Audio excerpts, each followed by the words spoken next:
Hello everyone, welcome to success with Rai academy.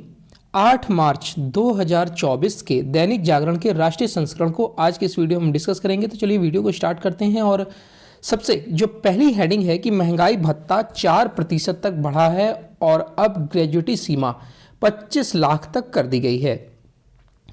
तो लोकसभा चुनाव और होली से पहले सरकार ने केंद्रीय कर्मचारियों के महंगाई भत्ते, आवासीय भत्ते और ग्रेजुएटी में बढ़ोतरी कर दी है। गुरुवार को प्रधानमंत्री नरेंद्र मोदी की अध्यक्षता में हुई कैबिनेट बैठक में सरकार ने महंगाई भत्ते में 4% की वृद्धि का फैसला किया है। यह फैसला इस वर्ष यानी कि जनवरी से मान्य होगा। इसके साथ ही कैबिनेट ने देश के 10 करोड़ से ज़्यादा गरीब परिवारों को सब्सिडी पर रसोई गैस सिलेंडर देने की पीएम उज्ज्वला योजना की अवधि 1 वर्ष के लिए और बढ़ा दी है। महंगाई भत्ते में वृद्धि से 49.18 लाख केंद्रीय कर्मचारियों और 67.95 लाख पेंशन भोगियों को लाभ मिलेगा। इस बढ़ोतरी से महंगाई भत्ता मूल वेतन का 50% हो जाएगा और इससे केंद्रीय कर्मचारियों को मिलने वाले आवासीय भत्ते व ग्रेजुएटी में भी बढ़ोतरी हो जाएगी। विभिन्न वर्गों को उनके वेतन के मुताबिक इसका लाभ मिलेगा। इस फैसले की जानकारी देते हुए वाणिज्य एवं उद्योग मंत्री पीयूष गोयल ने बताया कि केंद्रीय कर्मचारियों की ग्रेजुएटी सीमा अब 20 लाख से बढ़कर 25 लाख हो जाएगी। अभी ग्रेजुएटी की अधिकतम सीमा 20 लाख है। उन्होंने बताया कि महंगाई भत्ते में 4% वृद्धि से सरकार पर सालाना 12,868 करोड़ रुपए का वित्तीय भार आएगा। यूक्रेन और रूस की लड़ाई में भारतीयों की भर्ती के बड़े रैकेट का पर्दाफाश। अच्छी नौकरी का झांसा देकर भारतीयों को यूक्रेन के साथ लड़ाई में रूस की सेना में भर्ती कराने के बड़े रैकेट का पर्दाफाश किया गया है। यह रैकेट दिल्ली, तिरुवनंतपुरम से लेकर दुबई तक फैला था। इस सिलसिले में सीबीआई ने मानव तस्करी के विभिन्न धाराओं में एफआईआर दर्ज करते हुए 7 शहरों के 13 ठिकानों पर छापा मारा है। सीबीआई की प्राथमिकी के अनुसार युवाओं को यूट्यूब व अन्य इंटरनेट मीडिया प्लेटफॉर्म पर बेहतर नौकरी और सैलरी का लालच देने के साथ रूस में नौकरी का झांसा दिया जाता था। बाद में उन्हें जबरन लड़ाकू प्रशिक्षण देकर यूक्रेन के साथ लड़ाई में अग्रिम चौकियों पर भेज दिया जाता था। रूस यूक्रेन युद्ध में रूस की सेना की ओर से सहायक के तौर पर लड़ते हुए 2 भारतीयों की मौत हो चुकी है। इनमें गुजरात के सूरत के 23 वर्षीय हेमिल मंगूकिया और हैदराबाद के मोहम्मद असफान शामिल हैं। भारतीयों की मौत और कुछ के फंसे होने का मामला सामने आने के बाद भारत सरकार ऐसे युवाओं को वापस लाने के लिए कूटनीतिक प्रयास कर रही है। जम्मू कश्मीर का विकास 370 हटाने का परिणाम। 5 अगस्त 2019 को अनुच्छेद 370 हटाने की घोषणा के बाद प्रधानमंत्री नरेंद्र मोदी गुरुवार को पहली बार कश्मीर पहुंचे। उन्होंने कहा कि जम्मू कश्मीर का जो विकास हुआ है उसे और प्रदेश खुलकर सांस ले रहा है और अनुच्छेद 370 हटाने के कारण ही ऐसा हो पाया है। जम्मू कश्मीर भारत का मस्तक है। ऊंचा उठा मस्तक ही विकास और सम्मान का प्रतीक होता है। इसलिए विकसित जम्मू कश्मीर, विकसित भारत ही हमारी प्राथमिकता है। प्रधानमंत्री ने भाजपा और कश्मीर के संबंधों को जोड़ते हुए कहा कि यहाँ झीलों में कमल खिलते हैं। यह संयोग है या कुदरत का कोई इशारा कि भाजपा का चिन्ह भी कमल है। प्रधानमंत्री ने कहा कि मैं आपका दिल जीतने में कामयाब रहा हूं, आगे भी कोशिश करता रहूंगा। यह मोदी की गारंटी है। यह भी दिगर है कि प्रधानमंत्री मोदी ने कश्मीर में सिर्फ विकास पर बात की है। अपने पूरे भाषण में उन्होंने कहीं भी चुनाव की बात नहीं कही है। विस्फोटकों की खोज के लिए दो स्वदेशी डिटेक्टर तैयार किए गए हैं। देखिए, इलेक्ट्रॉनिक्स कॉरपोरेशन ऑफ इंडिया यानी कि डीआरडीओ व नाभिकीय ऊर्जा विभाग ने संयुक्त रूप से विस्फोटकों की पहचान के लिए 2 तरह के डिटेक्टर विकसित किए हैं। भारत के मुख्य विज्ञानी जो सलाहकार हैं प्रोफेसर अजय सूद ने दोनों डिटेक्टर खुफिया ब्यूरो यानी आईबी के प्रमुख तपन डेका को सौंप दिए हैं। जल्द ही ये डिटेक्टर 12 सुरक्षा एजेंसियों को फील्ड में उपयोग के लिए सौंपे जाएंगे। इस कदम से सुरक्षा बलों के तंत्र को और मजबूती मिलेगी। केंद्रीय गृह मंत्री अमित शाह ने इसे प्रधानमंत्री नरेंद्र मोदी के आत्मनिर्भर भारत या फिर मेक इन इंडिया भारत की पहल में एक अहम कदम बताया है। विस्फोटकों की पहचान में ये डिटेक्टर 100% कारगर पाए गए हैं। दोनों डिटेक्टर को सुरक्षा एजेंसी को सौंपे जाने के दौरान एसपीजी, एनएसजी, सीआईएसएफ, आईटीबीपी और सेना सहित कई सुरक्षा बलों के वरिष्ठ अधिकारी मौजूद थे। उन्होंने कहा कि कुल 12 सुरक्षा बलों की पहचान की गई है और उनकी जरूरत के मुताबिक दोनों डिटेक्टर को उन्हें जल्द ही मुहैया करा दिया जाएगा।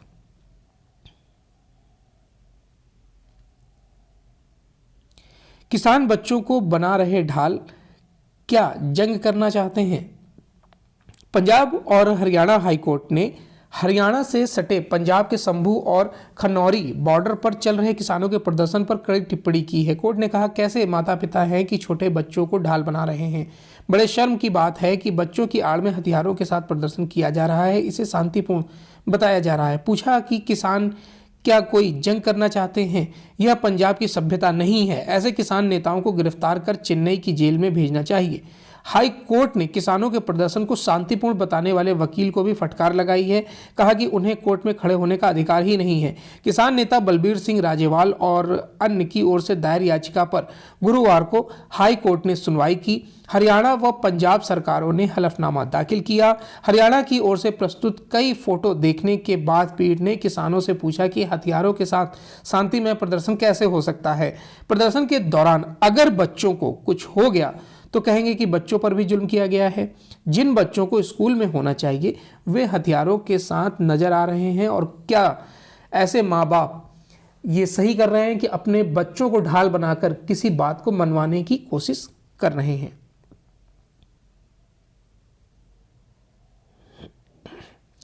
केजरीवाल के विरुद्ध कार्रवाई के हैं पर्याप्त आधार।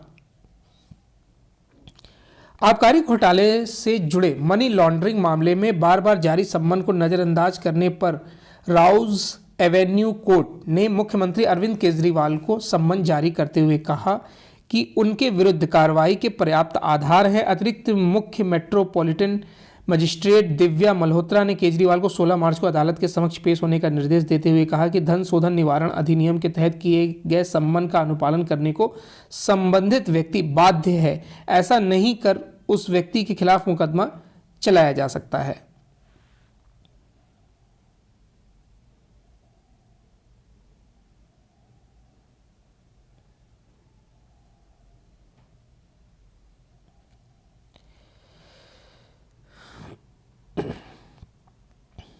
शुरू हुआ आहार मेला, लाइव किचन आकर्षण का केंद्र।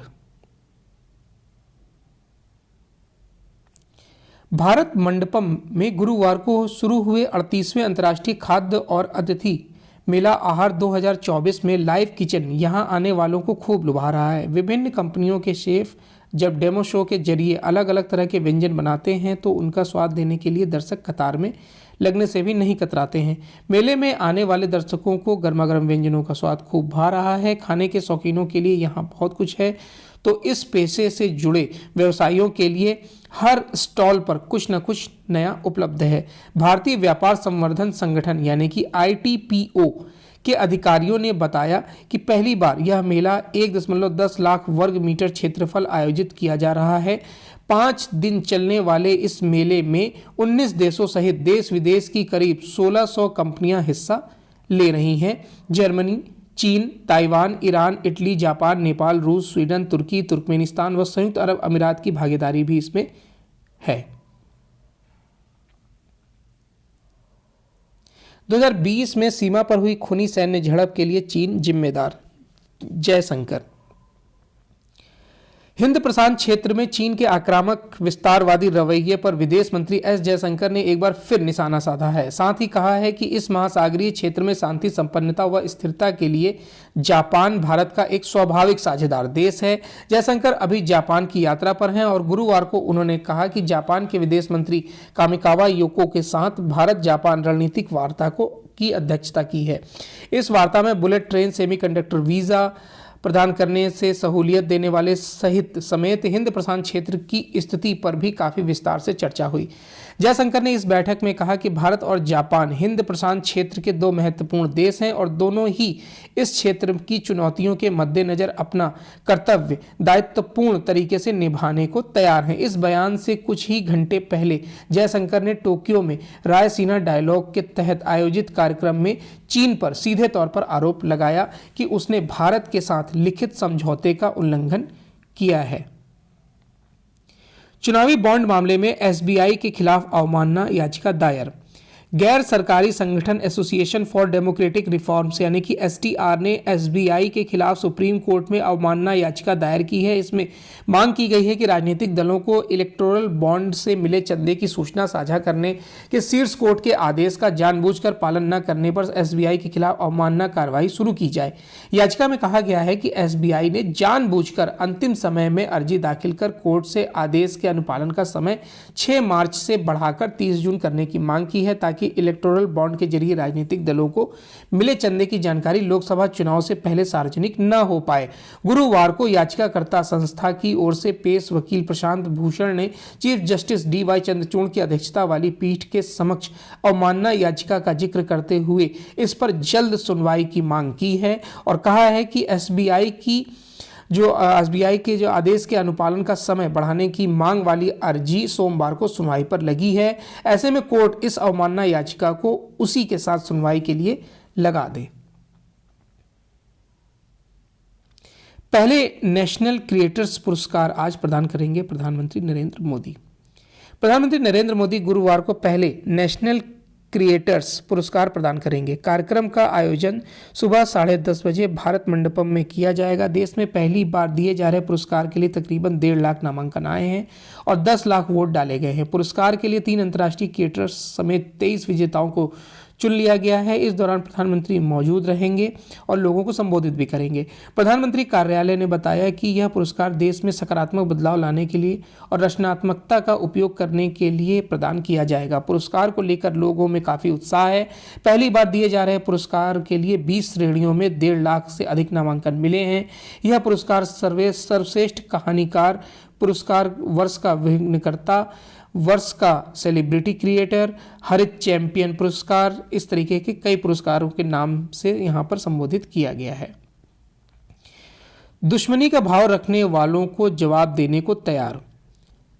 भारत हर तरह के साजो सामान से लैस है, सक्षम है और दुश्मनों का भाव रखने वालों को मुंहतोड़ जवाब देने के लिए तैयार है। रक्षा मंत्री राजनाथ सिंह ने यह बात चीन के साथ पूर्वी लद्दाख में 4 वर्ष से जारी सीमा विवाद और हिंद महासागर में चीनी सेना की बढ़ी हुई गतिविधियों के बीच कही है। वह एक न्यूज़ चैनल के कार्यक्रम में बोल रहे थे।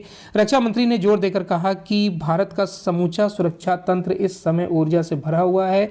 मोदी सरकार की विकासोन्मुखी नीतियों के चलते भारत अंतर्राष्ट्रीय मंच पर ऐसा शक्तिशाली देश बनकर उभरा है जिसके पास आत्मनिर्भर सेना है। उन्होंने कहा कि पूर्व के किसी कालखंड से तुलना में भारत आज सबसे ज़्यादा मजबूत है। मोदी सरकार ने भारतीयता को केंद्र में रखकर देश की ताकत बढ़ाई है। इस सिलसिले में वर्तमान और पूर्व सरकार के नजरिए ने बहुत असर डाला है। भू राजनीतिक स्थितियों से भारत की चुनौतियां बढ़ी हैं। हाल के वर्षों में विश्व की भू राजनीतिक स्थितियों में अप्रत्याशित बदलाव आया है। अब देश अपने हित के लिए ताकत का खुलकर इस्तेमाल कर रहा है। ऐसे में भारत के लिए चुनौतियां बढ़ गई हैं। भारत सभी तरह की चुनौतियों से निपटने के लिए तैयार है। यह बात थल सेना अध्यक्ष जनरल मनोज पांडे ने एक न्यूज़ चैनल के कार्यक्रम में कही है। उन्होंने कहा कि विश्व में जो स्थितियां बन गई हैं उनमें अपने राजनीतिक और सैन्य लक्ष्यों की प्राप्ति के लिए देश अब परमाणु हथियारों के इस्तेमाल के विकल्प पर भी चर्चा कर रहा है। इस दौर में युद्ध के तरीके बदले हैं। लड़ाई साइबर, इलेक्ट्रोमैग्नेटिक स्पेक्ट्रम, सूचना और अंतरिक्ष के क्षेत्र में भी लड़ी जा रही है। यह उसकी आशंका बन रही है। भारतीय सेना युद्ध क्षेत्र में हो रहे इन बदलावों को ध्यान में रखकर चल रही है। मणिपुर यात्रा करने वाले सीएपीएफ कर्मियों के लिए विमान सेवा बढ़ाया, ये इंपॉर्टेंट न्यूज़ नहीं है। भारत को अपने आर्थिक कानूनों में बदलाव की जरूरत, वैष्णव। केंद्रीय मंत्री अश्विनी वैष्णव ने कहा है कि भारत को अपनी विकास दर की जरूरतों को देखते हुए आर्थिक कानूनों में बदलाव करने की आवश्यकता है। उन्होंने औपनिवेशिक दौर के कानूनों की जगह लेने के लिए बनाए गए 3 नए आपराधिक कानूनों का जिक्र करते हुए गुरुवार को यह बात बोली है। सरकारी थिंक टैंक नीति आयोग के एक कार्यक्रम में वैष्णव ने कहा कि देश भारतीय न्याय संहिता, भारतीय नागरिक सुरक्षा संहिता और भारतीय साक्ष्य अधिनियम के लागू होने के साथ आपराधिक न्याय शास्त्र में बदलाव का गवाह बनने जा रहा है। इन तीनों कानूनों को पिछले साल 21 दिसंबर को संसद की मंजूरी मिली थी, जिसके बाद राष्ट्रपति द्रौपदी मुर्मू ने 25 दिसंबर को इसे मंजूरी दे दी थी। ये तीनों कानून क्रमशः भारतीय दंड संहिता, आपराधिक प्रक्रिया संहिता और भारतीय साक्ष्य अधिनियम 1872 की जगह लेंगे।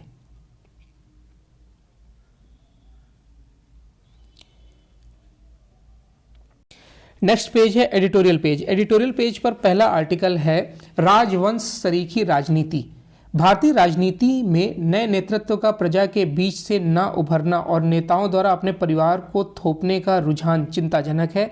इसी पर आर्टिकल लिखा गया है, ये पूर्व शिक्षाविद व पूर्व कुलपति गिरीश्वर मिश्र द्वारा। देखिए, आगामी चुनाव अमृतकाल के संकल्पों की यात्रा की दृष्टि से काफ़ी उसका महत्व है। अगले 25 वर्षों में हम कहाँ पहुँचेंगे, यह प्रश्न भारतीय जनता के मन को मथ रहा है। विगत कुछ वर्षों में सामाजिक परिवर्तन को दिशा देने के लिए उठाए गए कदमों से लोगों के जीवन स्तर में सुधार हुआ है, सुविधाएं बढ़ी हैं, कई मोर्चों पर कामयाबी मिली है।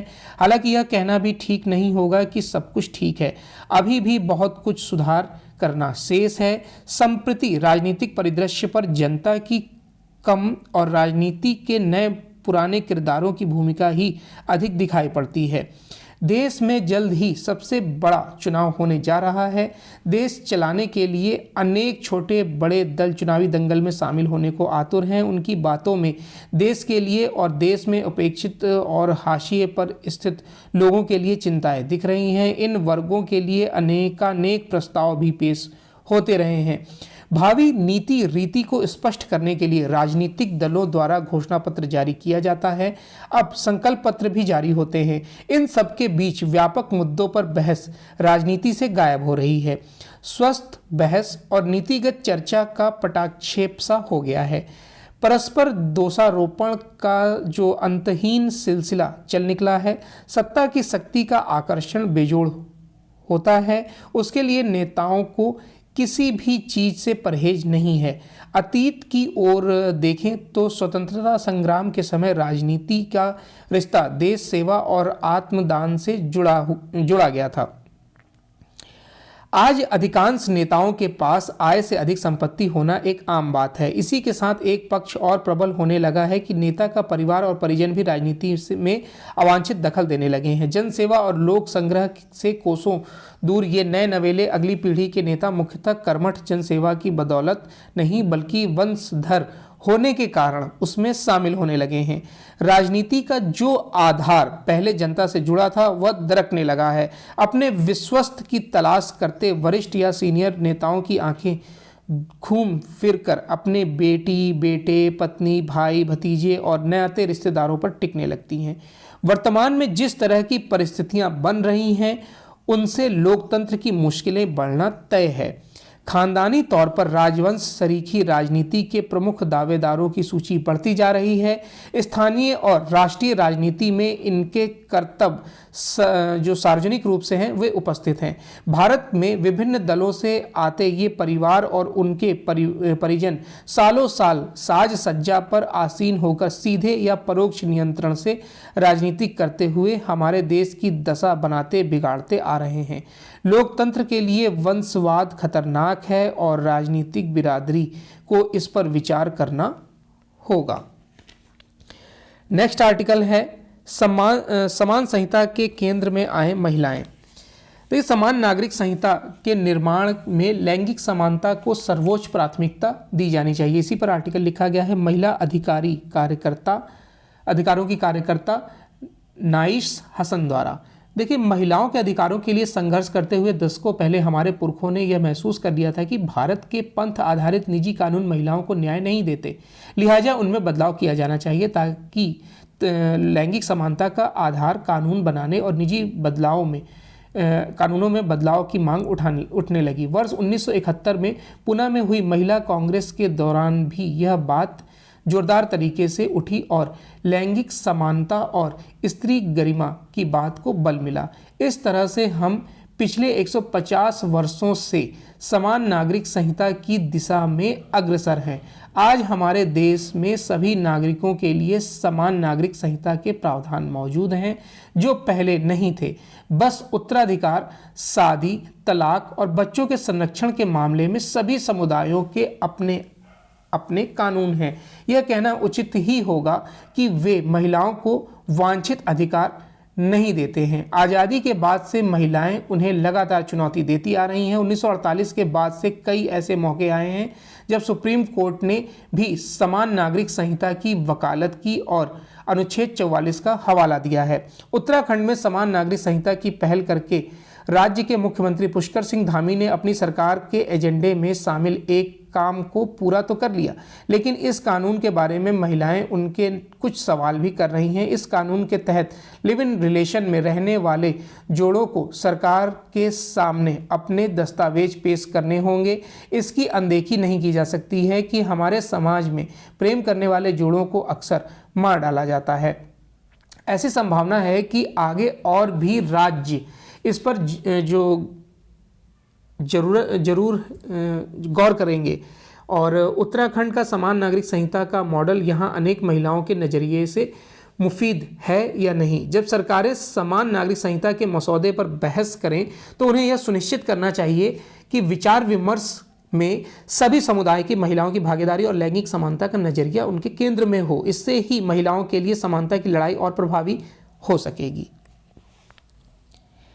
नेक्स्ट पेज है बिजनेस पेज। बिजनेस पेज में पहली न्यूज़ है, कामकाजी महिलाओं ने जीवन बीमा खरीदने में पुरुषों को पछाड़ा है। पहली बार जीवन बीमा खरीदने में कामकाजी महिलाओं ने पुरुषों को पछाड़ दिया है। 79% कामकाजी महिलाओं के पास जहां जीवन बीमा पॉलिसी है, वहीं 76% कामकाजी पुरुषों के पास इस तरह की पॉलिसी है। मैक्स लाइफ द्वारा किए गए एक सर्वे में ये बात कही गई है। यह बदलाव महिलाओं में वित्तीय तैयारियों और जिम्मेदारियों को दर्शाता है। जीवन बीमा खरीदने में कामकाजी महिला भले ही पुरुषों से आगे हों, लेकिन वित्तीय सुरक्षा को लेकर अभी पुरुषों की स्थिति महिलाओं से अच्छी है। शहरी इलाकों में पुरुष 46 अंकों के साथ वित्तीय सुरक्षा में अग्रणी हैं और यह शहरी भारत के 45 अंकों के समग्र औसत से अधिक है। सर्वे में इस बात का भी पता लगा है कि शहरी भारत में पुरुषों और महिलाओं के बीच वित्तीय सुरक्षा का अंतर मुख्य रूप से जीवन बीमा जागरूकता के स्तर में भावी असमानता की वजह से है। सर्वे में शहरी भारत की महिलाएं अपने परिवार को किसी भी परेशानी से बचाने के लिए ज़्यादा प्रतिबद्ध दिखाई देती हैं और यही वजह है कि जीवन बीमा पॉलिसी खरीदने में वे पुरुषों की तुलना में बहुत ज़्यादा पीछे नहीं दिखाई देती हैं। वहीं पॉलिसी बाजार के एक सर्वे के मुताबिक चालू वित्त वर्ष में 25 लाख रुपए से अधिक कवरेज वाली हेल्थ पॉलिसी को खरीदने वाली महिलाओं की संख्या बढ़कर 24% हो गई है। 5 वर्ष तक चीन से तेज रहेगी भारत की अर्थव्यवस्था। वृद्धि दर।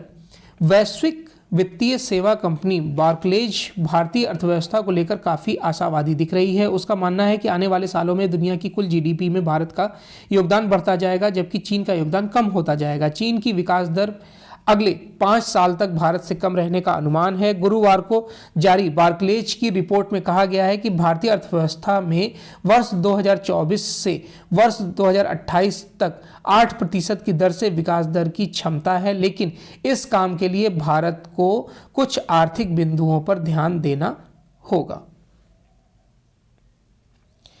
चलिए अब आते हैं इंटरनेशनल पेज पर। भारतीय युद्धपोत ने अदन की खाड़ी में चालक दल के 21 सदस्यों को बचाया। अदन की खाड़ी में हाउती विद्रोहियों के मिसाइल हमले का शिकार बने बारबाडोस का ध्वज लगे एक मालवाहक जहाज के 21 चालक दल सदस्यों को भारतीय युद्धपोत INS कोलकाता ने बचा लिया है। इनमें एक भारतीय भी हैं। जहाज पर हमले में 3 लोगों की मौत हुई है। बुधवार को मरने वालों की संख्या 2 बताई गई थी। फिलिस्तीनियों के समर्थन में हाउती विद्रोहियों द्वारा जहाज़ों पर किए जा रहे हालिया हमलों में नागरिकों की मौत की यह पहली घटना है।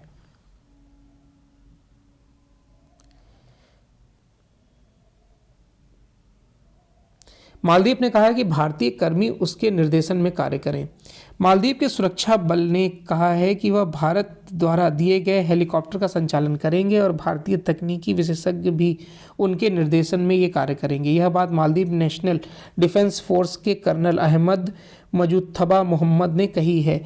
MNDF की ओर से यह बयान तब आया है जब मालदीव से भारतीय सैनिकों की वापसी और उनके स्थान पर तकनीकी विशेषज्ञों की तैनाती की प्रक्रिया चल रही है। कर्नल मोहम्मद ने कहा कि राष्ट्रपति मोहम्मद मुइज्जू ने फैसला किया है कि 10 मई के बाद कोई भी विदेशी सैनिक मालदीव में नहीं रहेगा। स्वीडन बना नाटो का 32वां सदस्य। स्वीडन गुरुवार को अमेरिका के नेतृत्व वाले सैन्य संगठन नाटो में शामिल हो गया है। वह इस संगठन में 32वां देश बन गया है। 2 वर्ष से जारी यूक्रेन युद्ध से सबक लेते हुए स्वीडन ने द्वितीय विश्व युद्ध के बाद 75 वर्षों से बनी अपनी निष्पक्षता को त्याग कर नाटो की सदस्यता ग्रहण कर ली है। यूक्रेन की नाटो में शामिल होने की इच्छा को देखते हुए ही रूस ने उस पर फरवरी 2022 में हमला किया था और वहां पर अभी तक बर्बादी जारी है।